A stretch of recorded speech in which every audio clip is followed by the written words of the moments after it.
सतकर बासन सतकर बासन शून्य गगन बीच सतकर बासन सतकर बासन अहो आम्ही नान कर कचरल टाडर हो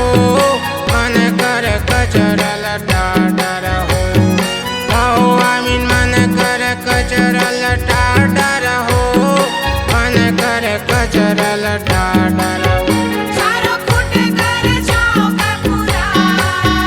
चारों फुट कर चौका पुराय अंगणाला झारी का हरिहर हो अंके दूर मिटनी हो मिटाय अंगणाला झारी का हरिहर हो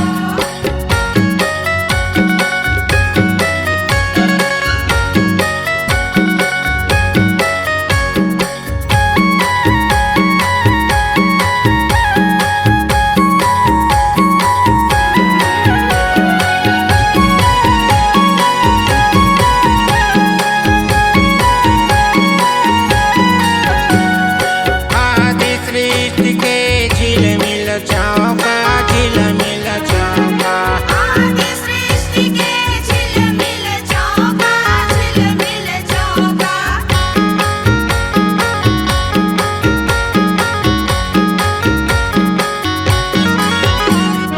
हाँ सागर के सुंदर नौका सुंदर नौका